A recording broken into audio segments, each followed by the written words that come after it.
Welcome to the MamasteFit Podcast. In this episode, we have Dr. Courtney Johnson, who is a pelvic floor physical therapist, going to be talking all about exercising with prolapse, both in the postpartum and during pregnancy, because this is something that we get a lot of questions, and there's a lot of fear involved with exercising if you have prolapse. Can you even exercise? What movements can you do? But most importantly, how can we progress to a point where we don't have symptoms and we can be very active in motherhood? Welcome to the MamasteFit Podcast. This is Gina, perinatal fitness trainer and birth doula. And I'm Roxanne, labor and delivery nurse and student midwife. And this is the MamasteFit Podcast, where we empower you on your prenatal fitness, birth, and postpartum return to fitness journey. Our podcast shares how to move throughout your pregnancy to stay strong and comfortable, because pain is not a requirement of pregnancy. Understand the science of birth and how to approach recovery after birth.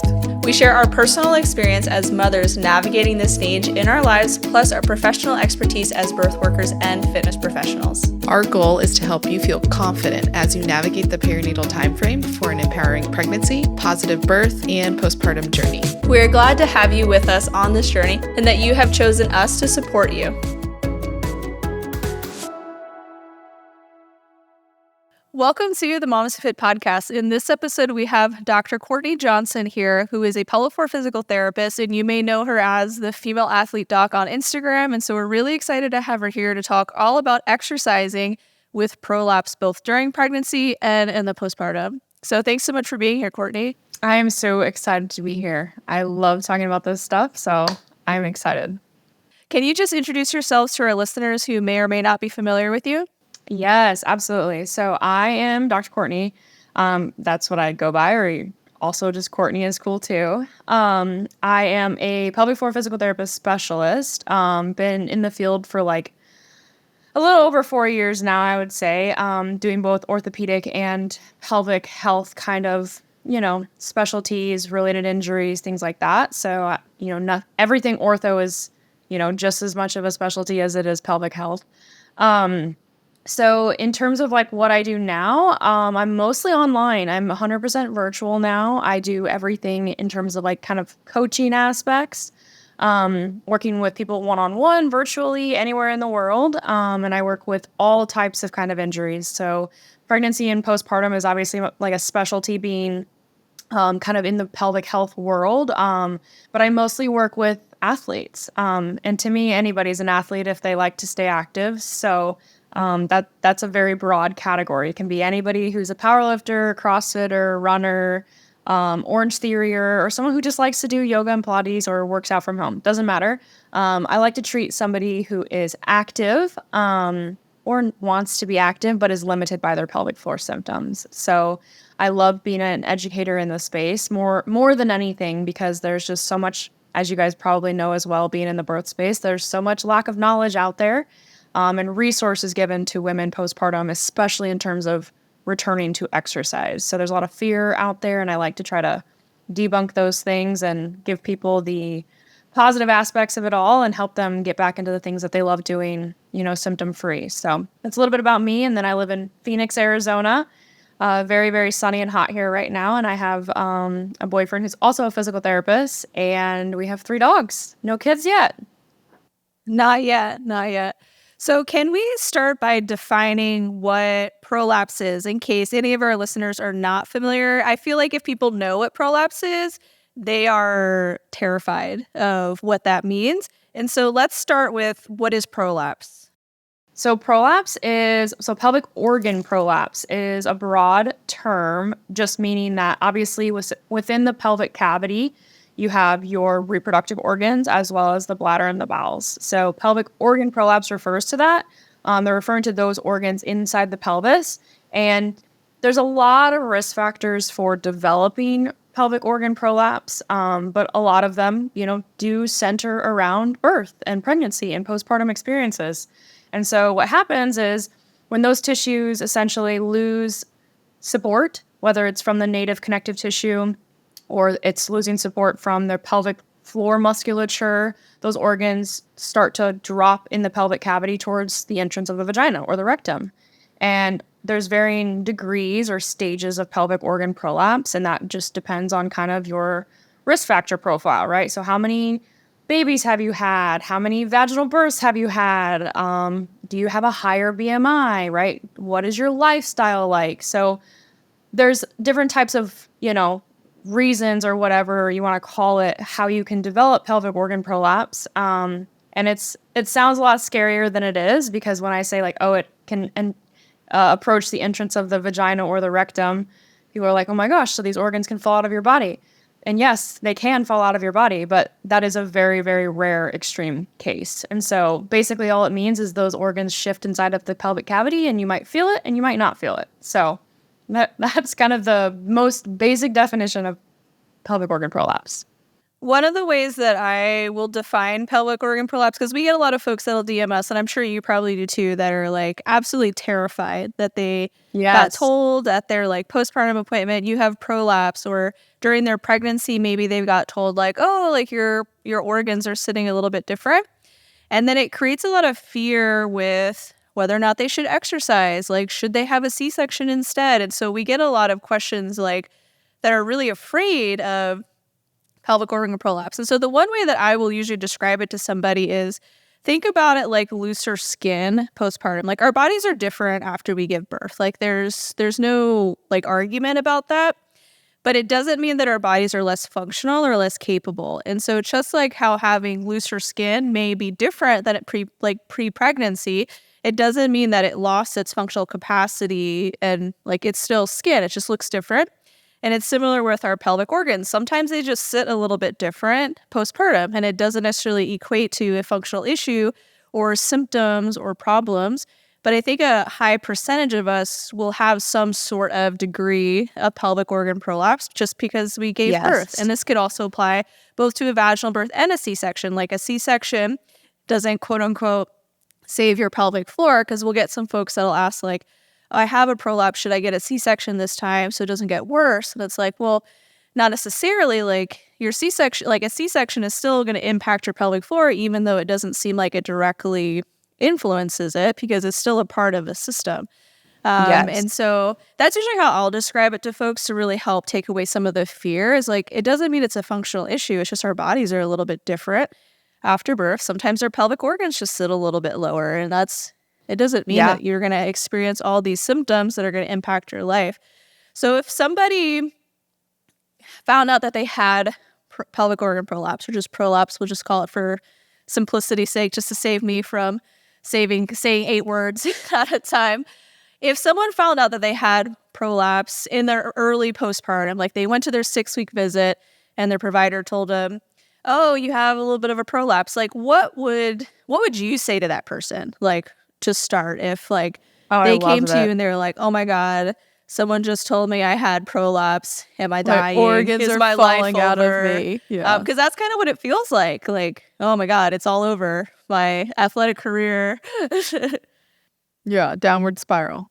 You're not far off from your reaction, because most people do immediately feel like that or assume that their life is over because of, honestly, I think it comes back to the narrative, how they were told, right? So it depends on who told them, how they were told that, and like what was the solution, right? Like, was it, okay, well, you should go to pelvic floor PT, or you should go to a surgery consult, or you can never lift again. So it really kind of just depends on what that doctor told them. And so if they're coming to me, or if they're just somebody off, in the street, and I'm like talking to them about it, and they get diagnosed at 6 weeks, I always just like start with like a reassurance of like, okay, it's just a blanket diagnosis right now. Like 6 weeks postpartum is still so early. Like things are still shifting, things are still moving, things are still kind of going back into a normal space or shape or whatever. And inflammation is high. And if you're breastfeeding, you mean 6 weeks, is it all clear and we're good? Like, exactly. We're not totally healed at 6 weeks. Exactly. No. It's actually 8 weeks. It's 8 weeks. It takes 8 weeks for your uterus to return back to like a non-pregnant state. Yep. They 8 found weeks. that. Yep. Where did 4 days? 8 weeks where and did 4 to 6 2 weeks days. even come Oh, from? man. In 12 hours. Exactly. Exactly. So 6 weeks, I'm usually like, you know what? Like, don't even worry. Don't even worry about that right now, because like you might have like a grade 1 or grade 2 diagnosis from like if the doctor physically examines you at that point. But that doesn't mean it's the end all be all, because like I said, there's so many influences, like, right? Are we looking at lifestyle? Like, are you sitting and standing and shushing and bouncing your baby 24/7 your first 6 weeks, right? To get the baby to calm down or whatever. Or are you not sleeping? Are you having a really like a huge inflammatory diet, right? Like there's so many things to that go into like your measures of recovery that typically my response is like, don't even worry. And then I like basically just ask them, okay, like just because you're diagnosed like physically, tell me like internally, what do you feel? Like what symptoms are you having? And so typically I'll have them either spill the beans on their symptoms, or sometimes they're like, well, I don't really feel anything. I don't really have any leakage. I don't have any pressure. And I'm like, then don't worry. Like, I know it can be scary, but let's just kind of reassess in another 6 weeks. Let's try to do some gentle core. Let's learn to breathe better. Let's learn to manage intra-abdominal pressure. Let's learn these different strategies. And then we can reassess in 6 weeks and see like kind of where you're at.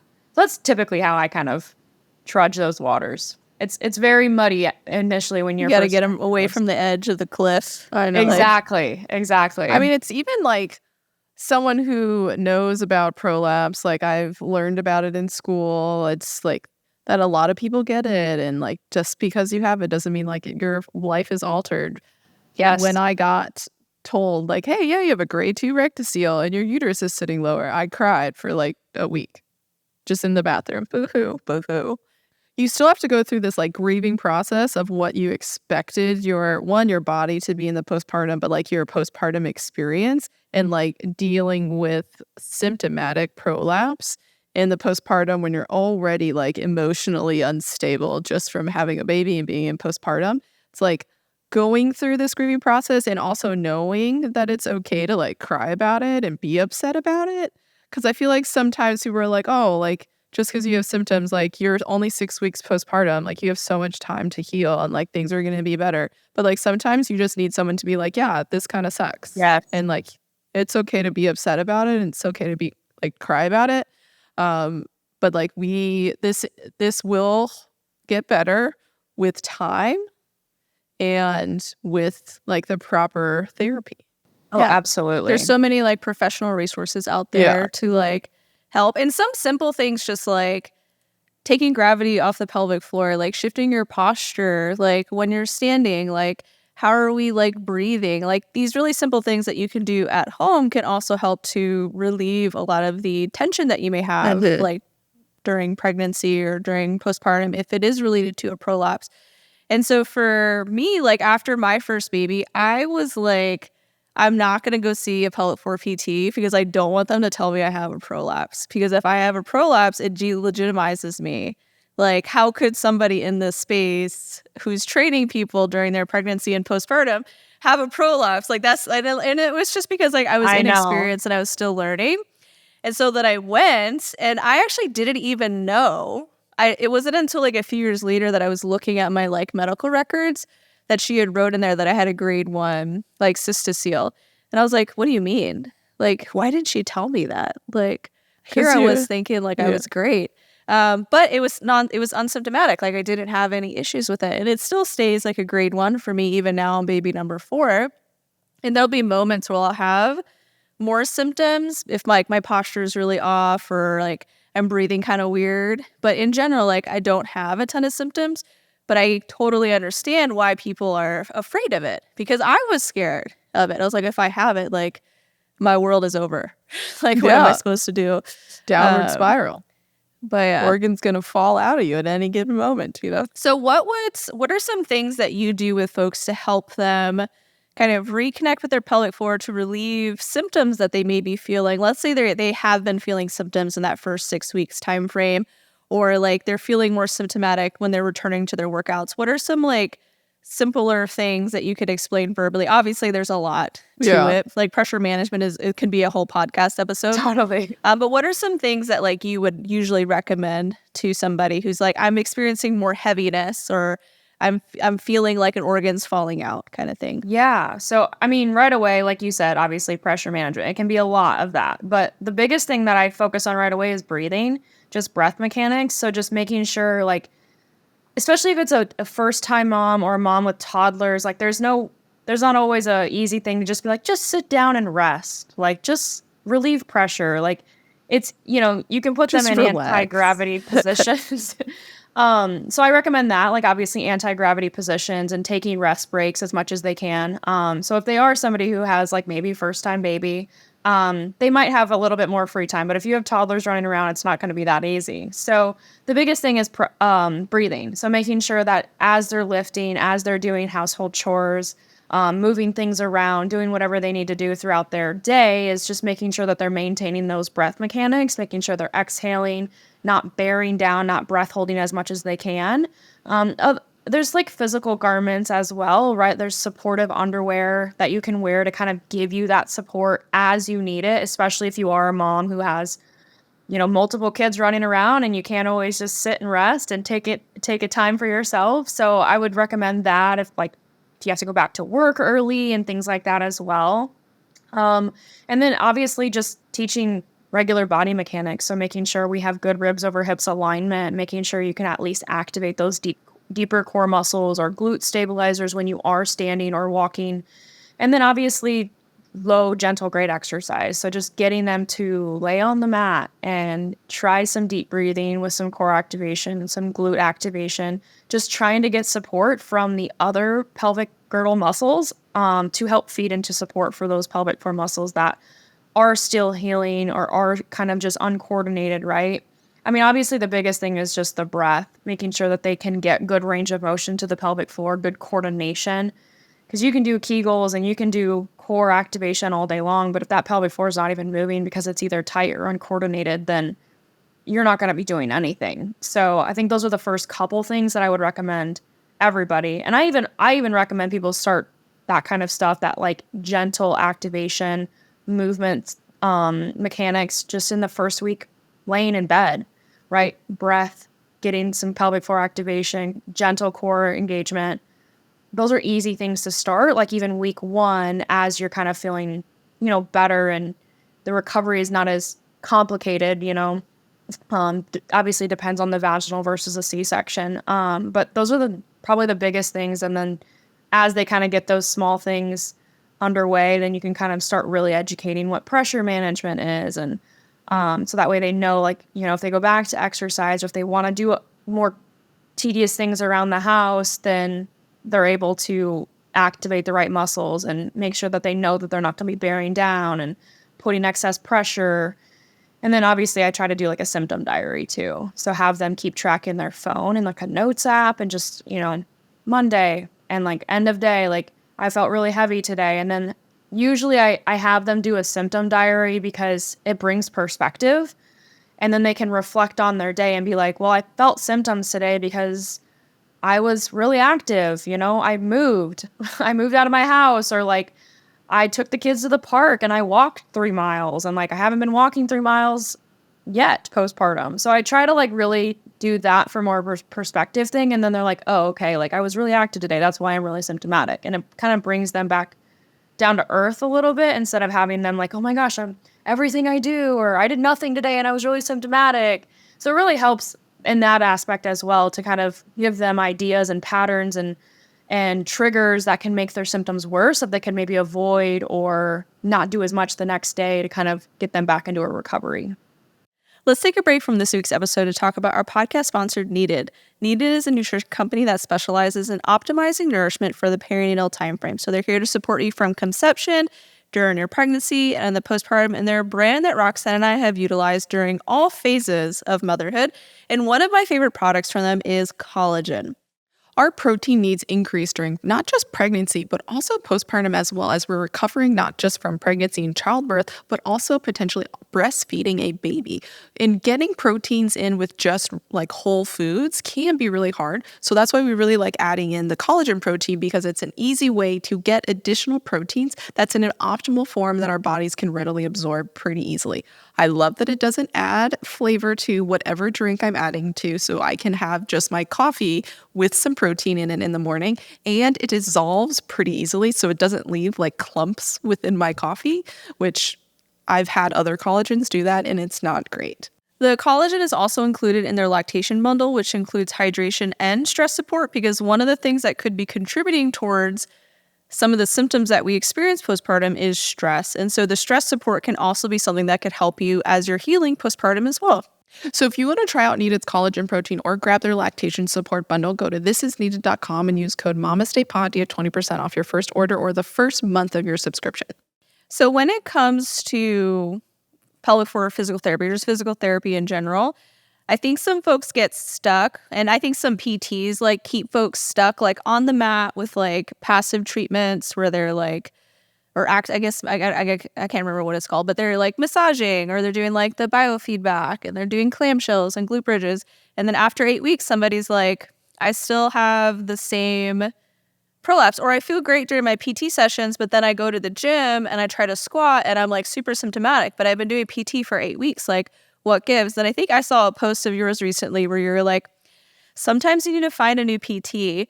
And so what are some of the things that you would be looking for if you were going to a physical therapist to know that that program is going to help you progress from rehab back to fitness? Because there is like this bridge that needs to be crossed where we're going beyond like glute bridges and like deep core connection to functional movement again. Because like not every PT clinic has a squat rack within their facility. But what are some things that you're looking for as a PT to know like this PT is going to actually help you progress? Because not every professional is made the same. And I don't want to say it in like, oh, you need to watch out for those PTs that are going to waste your time. But like, again, you don't want to, it's expensive. Like it takes up time. Like you don't want to invest in this like thing that's supposed to help you get back just to be disappointed. Because we'll also have a lot of folks that'll message us and be like, I've been in PT for 6 months and I'm still peeing myself, or I'm still having the same issues. And I'm like, have you gotten off the table? And they're like, no. I'm like, there's your problem. What are you looking for in a PT? So typically, like when I recommend before anybody ever even gets started, because I obviously get a lot of these questions too, like, do you recommend a PT in my area or know anybody? And I'm like, I don't have a huge network of PTs in the world. So I usually just like, hey, like these are the questions that you should ask, or before you even schedule that initial evaluation, like make sure you check, are they present? Like not everybody needs to be present on social media, but like a lot of people who are advocates for fitness and health, like they're talking about it. They're about it, right? It's either they're exemplifying it as a person, as a provider. That's the lifestyle that they live. So they're going to exemplify that as a good example, but also their clinic and their business. And so I usually always check it out, make sure that they are, it's in a facility that, reflects your goals. If you're a runner, do they have a treadmill in their clinic? If you're somebody who's a CrossFitter or a power lifter, make sure that clinic also has a barbell, for example. Like I always have them like scout it out. I would recommend like going there, looking on their website, whatever. And then even if you can get on the phone to a receptionist or talk to the physical therapist on your first day or before your first appointment, what kind of things do you guys do? How can you help me get back into lifting? How can you help me get back into running? And even if you can't ask those questions before, then at least your first visit, be asking those questions. And if your PT and your provider is not even asking you what your goals are, what do you want to do in 6 months? What do you want to do in 4 months, 2 months, whatever, like red flag, immediate red flag. And sometimes it's okay. Like you might not even have ideas or your goals in mind. Maybe you're 6 weeks postpartum and now you're diagnosed with prolapse and you're like, I don't know. Can I even do those things anymore? So your goals might shift, but at least have an idea in your mind of like who you are as a whole, what brings you joy, and what do you want to be at least be able to get back to, even if it looks a little bit different. So at least having somebody to be able to ask you your goals and then walk the walk, right? Like I already mentioned, like make sure that provider, like if your provider is not doing those things, then they're probably not going to have you do those things. So I usually just like kind of put those in front of them and, hey, like these are the things that you should look for because pelvic floor physical therapy works. Like, there's a time and the place for table exercises and mat exercises, but you should progress off of that very, very quickly, depending on how symptomatic you are, because life is not meant to be laying down. And so if you can't get off the mat, at least in your first week or second week, and maybe do some standing exercises, then that's usually when I'm like, all right, yellow flags, red flags, let's pivot, let's move to another provider, because you need to find a provider that works for you and like the goals that you have and can get you back into those things. Otherwise, you're going to be spinning your wheels, like you mentioned, like in it for 8 weeks, in it for 6 months, and not seeing any progress. And that's like a lot of time and money too. Like physical therapy is not necessarily free. Like even if you have it covered by insurance, there's usually like a copay or something that you're still paying. And then the time commitment to actually go, or if you're seeing a cash-based PT, like Which I think a lot more PTs are going towards cash-based, and then you submit for reimbursement because like it's just so much easier for them, I'm sure. But that's just like extra steps that you have to take as like the patient. So definitely finding a PT that gives you the most bang for your buck is beneficial. What about like someone who like maybe their prolapse is to the point or like they can't just like figure out the engagement with their PT, and maybe a pessary is beneficial for them to be able to return back to fitness a little bit more at the level that they're wanting? What are things that they should look for that would be a sign like maybe a pessary is a great step for them to like, again, not be able to like use, like maybe they can get to the point where they don't even need to use it anymore. But like I know for myself, I saw PT for like 3 or 4 months with like no, like I couldn't move off the table because I would be like instantly symptomatic when I would do like a squat with any sort of weight. Once I added weight, it was like instant symptoms. So she was like, you should get a pessary because like we can't advance these like steps without you feeling symptomatic. And the pessary was like a great thing. And I ended up not even needing it for after 6 months. I was like, I didn't even need to wear it anymore. So like, what are signs that you would look for as a PT to be like, hey, maybe like a pessary would be a great tool for you to be able to get back to the level of fitness that you're wanting? can you explain what a pessary is? Oh, yeah. I mean, In general, pessary is just like a little silicone kind of, what's the word I'm looking for? Device, I guess, that you can place inside the vaginal canal to support the pelvic organs depending on what type of organ is prolapsed. If it's the anterior wall, posterior wall, or like the uterus, then you might need a different type or shape of pessary that can provide that support. So it's almost like you want to think of it like almost like a tampon, but some pessaries are removable where you can take them in and out daily. And some pessaries you get put in by an OBGYN and then they stay in and then you go and get them in and out as needed and cleaned.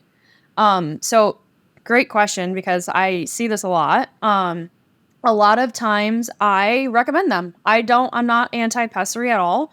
I think that they have a very nice time and place. And for your situation specifically, like if you are unable to progress to gravity positions without feeling symptoms, or even anti-gravity positions without being symptomatic, then it might be an option for you.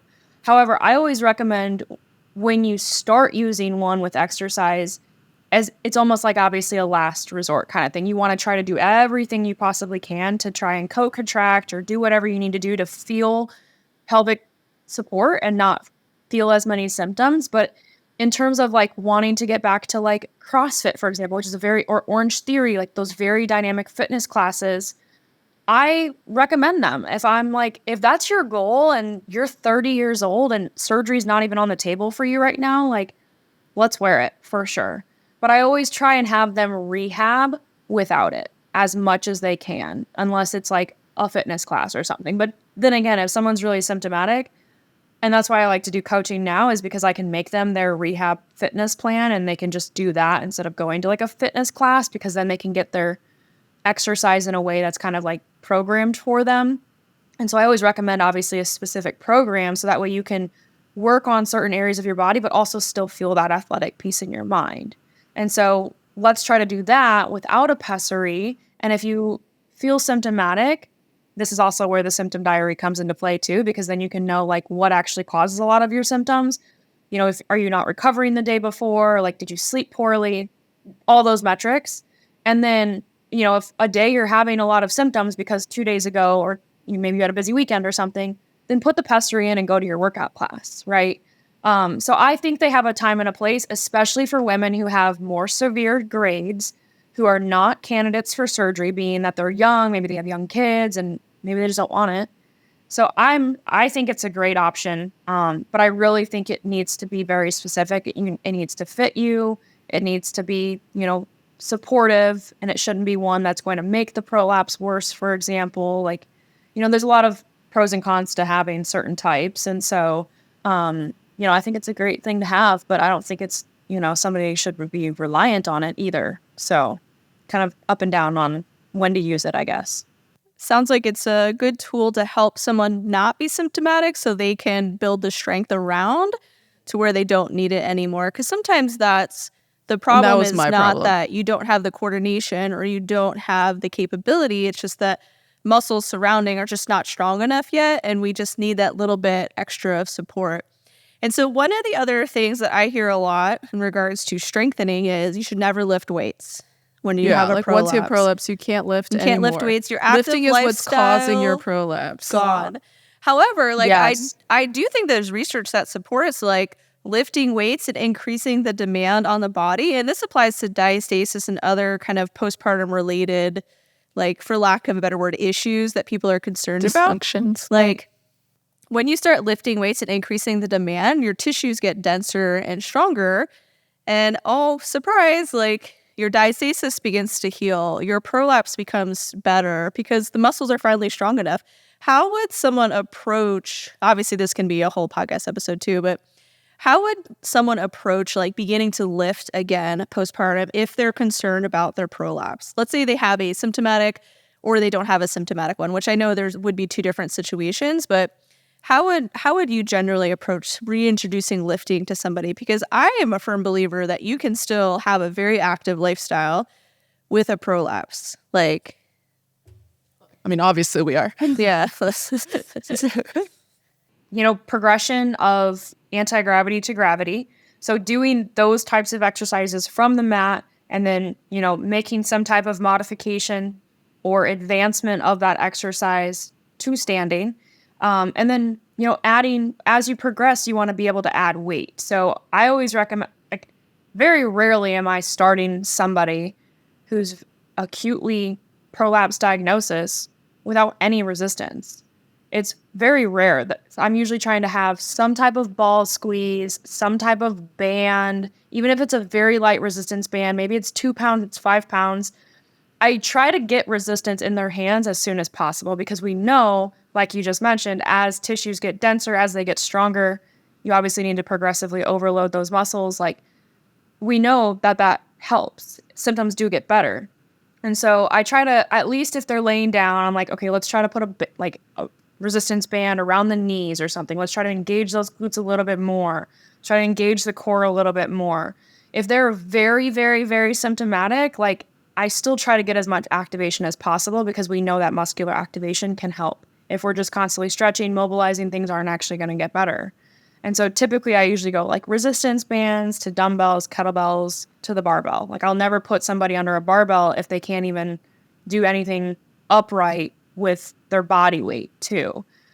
And I also want to mention, I feel like time under tension is one of those, body weight time under tension is one of those concepts that's often overlooked too. People are like, oh, we just got to rush to the barbell, rush to the dumbbell or whatever. But it's if you can load, muscles don't know load. They don't know anything but time under tension. And so if you can do a 5-second tempo squat, that could be equivalent to holding a 20, 30 pound dumbbell and going fast up and down.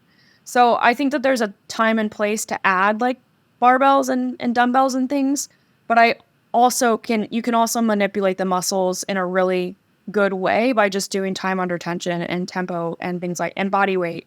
Because a lot of times too, people can't even do their body weight before you even add a barbell.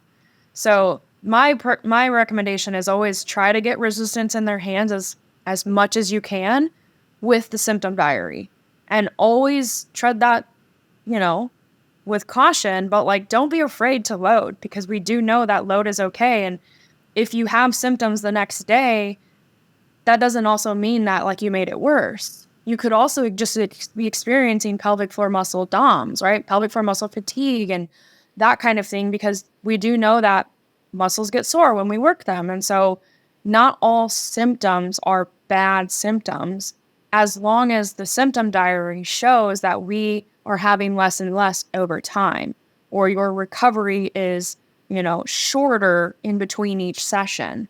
Like, we can't be afraid of symptoms. And I think there's just a narrative out there that, like, if you squat and you feel heaviness, like, you're done, like, you can't do anything. And it's like, that's also fear mongering. And I don't think that's okay either. So we have to, like, today I posted a reel that was like, you're still an athlete even if you have a little bit of leakage when you run. Like, it's okay. Like, we can't expect everyone to be 100% symptom free. And so that's the biggest thing that I recommend is, like, the symptom diary, making sure that we change the narrative of, like, hey, you might feel a little bit of heaviness, or it's like deadlifting and you have back pain the next day and it's like, oh shoot, I hurt my back. And it's like, no, you just worked those muscles. So I feel like you got to tread it lightly, but, like, don't be afraid to load when it's appropriate to still load. So that's my soapbox on that, though. Yeah, absolutely. I think that's a really good point about, like, the pelvic floor DOMs too. Because even for me, like, so I have a little bit more, like, SI joint pain during my pregnancies. Shortly after I'm done with the workout, I'll usually feel a little bit of tweakiness, and there'll be a moment where I'm like, I've ruined everything. I am broken. I've like, up. My workout made it worse. And then I'm like, no, my workout didn't make it worse.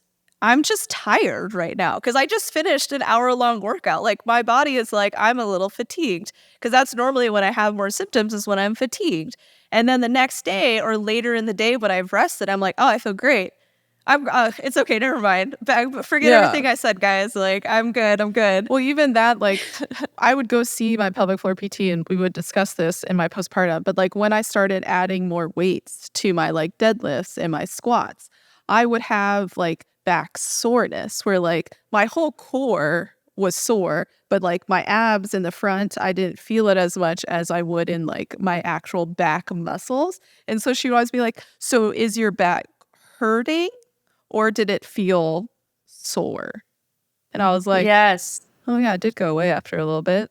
It's probably just because my back muscles haven't done this in a while. But that's why I had that, like, tweakiness. She's like, yeah, you're just strengthening the muscles. You're just tired. And I was like, so, like, that's my pelvic floor heaviness I would never feel during the back squats or during the deadlifts. But it'd be like at the end of the day, I'd be like, yeah, I had a little heaviness at the end of the day. And that makes so much sense because, like, my pelvic floor was like, wow, we lifted a lot today. I'm really tired. Can you sit down? It's like, I'm a little sore. Yeah, like, sis, come on, you just worked relax me. Like, now, guys. But it is really easy to get scared of symptoms.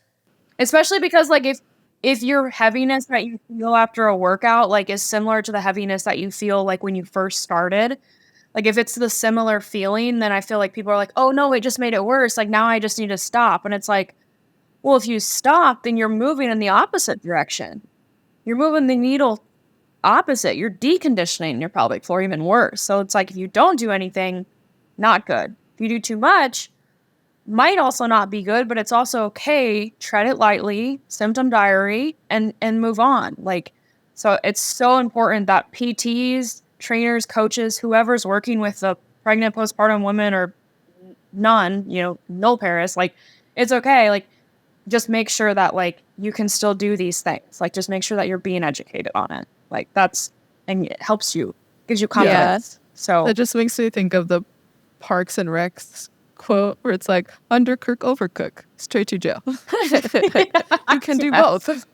So let's finish up talking about pregnancy with prolapse, because we get a lot of folks that are really anxious about, they found out that they had a prolapse and then they found out they were pregnant and they're like, oh no, like, what am I going to do? Over. Like, which it feels like that's kind of like the theme of prolapse is my life is over. Like, yeah. I swear as soon as I got pregnant, I think I was, like, finally asymptomatic for, like, 1 or 2 months. Like, I didn't need my pessary. I could run and I could lift without any issues. And then, like, 1 or 2 months later, I was pregnant. And I was like, oh, shit. So throw her in the trash.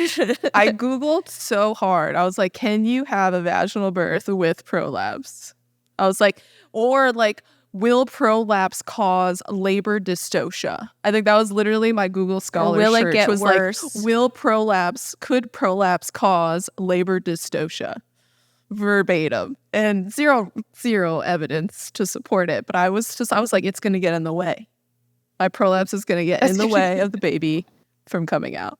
So what are some of your like top tips for somebody that is pregnant and has a prolapse and is terrified of everything? Roxanne 2020. Yeah. Don't do what she did. Don't Google everything. Because like, and I even have women like question like if prolapse will like cause infertility. And I'm like, no. Like, there's nothing about that either. And like, they'll start Googling that. And so like, or they're worried that the next time they're pregnant, like you're mentioning. So a lot of it comes down to just being aware, making sure that the narrative that they're telling themselves is correct. So like, there's not a lot to worry about at this moment. These are the things you need to focus on. Pressure management strategies, right? Are we connecting with the breath? Is the pelvic floor moving? Do we know how to activate the deep core? If we can manage everything as much as possible, you can try and manage your symptoms as much as possible. But being fearful of getting pregnant again because you have a prolapse diagnosis. Listen, I have this, she's a past client. She has 7 babies. She's on her 8th baby, and she had her pelvic floor completely collapse. No surgery. I treated her after her 7th baby for, I think we were together for like 4 months, and completely asymptomatic.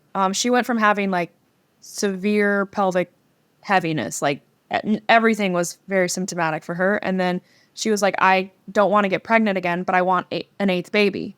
And I was like, 8 babies, that's a lot of babies. But she did it, and she's pregnant now, and she's due in October. And she just is so mindful of her symptoms that she's like, my biggest trigger is stress. I only feel my heaviness when I'm stressed and my kids are yelling at each other and yada, yada, yada. She's like, I do my stretches, I do my exercises daily if I can. She's got like a little 15-minute routine. So I usually tell people that. I'm like, let's find, like, if you're symptomatic during or going into pregnancy, or if you're like yourself where like your symptoms got better and then you got pregnant and then they came back, I would kind of recommend like a little 15-minute daily routine if you can get it in to try and keep your symptoms at bay. And then also just be mindful of your triggers, like a symptom diary again. So what makes your symptoms come back? Is it stress? Like, do you hold tension in that pelvic floor? Is that when you start to feel that heaviness? And obviously during pregnancy, like kind of anything can kind of make you feel stressed, especially as baby's approaching, or you have 7 other babies running around. Like, there's a lot of things that can influence your lifestyle, which can influence your symptoms. So in terms of delivery process, like leading up to that, I would say the biggest thing you'd want to focus on would be pelvic floor relaxation, making sure we can open up the pelvis to let the baby descend into the cavity, right? Doing as much as you can within your control to be able to prepare, but try to also work on your mindset. Because if you fear that you're going to make your delivery process is going to be impaired because of the prolapse, or you're going to make the prolapse worse, like, you're probably going to make the prolapse worse by thinking about it, making it worse. Like, the more and more you believe something, the more and more it'll happen, right? So there's a lot of mindset kind of things that I usually also recommend women working on, and helping them kind of see and feel and notice the physical sensations of their body, like, will always be up and down through pregnancy. But if you can learn to manage it and control what you control, then I think that there's no fear around. I mean, my client, like, 8th baby and a pelvic floor like collapse. Like, if she can do it, I think anybody can do it. And she's hoping for an 8th vaginal birth. So it's possible. That's amazing. 8 babies is a lot, but still very impressive. Impressive. But I think the mindset aspect when it comes to rehab is so huge. And I think something that's like usually overlooked is we're always very focused on what exercises can I do? What physical thing can I do? But also, like, the mindset approach to it is so beneficial, because when I'm more stressed, I'm definitely more clenched, and that's going to increase symptoms for me as well, because a tight pelvic floor is symptomatic as well. So yeah, the mindset thing I think is huge. The symptom diary I think is really beneficial as well, just to bring so much awareness to, okay, what type of activities am I doing that is contributing towards more symptoms for me? Is there a way that I can modify those to that I'm not symptomatic, but also, like, I had a more active day, I'm going to probably have a little bit more symptoms because of it, because I'm fatigued, I'm sore, I'm tired. Perspective, yes. Heaviness or soreness doesn't equal loss of function. It could just be like when your legs are a little bit more sore and you're having a hard time sitting down on the toilet, you don't like go like, oh my God, my legs are never going to work again. You're just like hanging on to as you try to sit down. But yeah, so thank you so much, Courtney, for coming on the podcast and talking all about Prolapse. I know that we can have a very long conversation Keep talking about it. About each of these individual topics that we talked about. Where can our listeners, but where can our listeners find you and like learn more from you? Instagram's probably my biggest platform, I would say. It's where I post the most amount of content. So Instagram, my handle is the female athlete doc, DOC. And then same thing for my website. I have a TikTok and a YouTube, and that's the same handle across all social platforms. I'm just not as prevalent on those other platforms. I try to be, but balance. Life is balance. So that's probably the biggest thing. We really just kind of repost stuff to other platforms too. So I feel you. TikTok's hard. I feel like it is. And I just actually started, if you guys are familiar with school, I just started a Pelvic Wellness Academy, which is an educational platform, kind of like courses, and a group coaching platform where they can come and learn, take different courses about leakage and pelvic floor tension. And I have a Prolapse course that is being made like right now, so it'll launch in a couple of months. So it's more of like an educational kind of thing where if you're not getting the educational resources, whether it's from Instagram or Google or your doctors, like they can come and learn and take a course on how to, get back into things or treat their leakage from home. And so that's another thing that I launched a couple months ago that I'm super excited about. That's awesome. Oh, that's really awesome. I think like a big aspect to a lot of this recovery postpartum and managing a lot of this during pregnancy is the education aspect. And when you can understand how certain movements are beneficial for you and how they can help you, it's so much easier to apply it. Because I think people are smart and they're like resilient and able to kind of figure that stuff out. But it's like finding the information. It's much easier when someone presents it to you and then you can then apply it to your individual situation. So that's really awesome that you have an online platform for people to learn more from. And they can also do one-on-one virtual consults and support with you as well as a PT. Yep. Great. All right. Awesome. Well, we'll be sure to link your website and your social media platforms down in the show notes below. So for those of you that are listening, and you're like, I want to learn more from Courtney, definitely check that out. Thank you so much for joining us on the podcast. We really appreciate your time and your expertise. And everyone be sure to go follow her on Instagram because she's got a lot of really great content there as well. So thank you so much, Courtney. Thank you. Thank you, guys. This was amazing. Thank you for having me.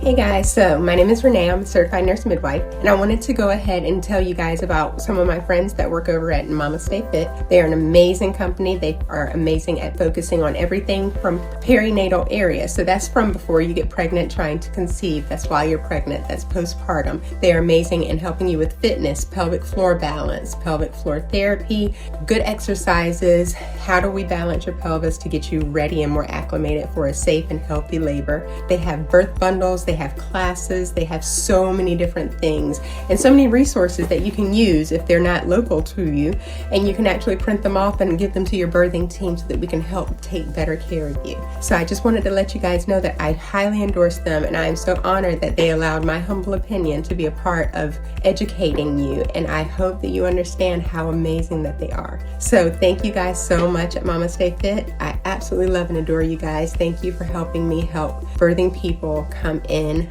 deliver beautiful, healthy babies, and truly enjoy a great, balanced, amazing birth story. I really appreciate you guys. Thanks so much for listening to this episode. If you want more support during your pregnancy and in your postpartum, because we get this question a lot, do you have a prolapse-friendly program for me? Join our online prenatal and postpartum fitness programs. With our fitness programs, it includes an education course on how to approach exercise in both phases of life, because it's not just what exercises you do, but how you do them that can really impact the symptoms that you may be feeling and help you to recover and move confidently throughout pregnancy and the postpartum.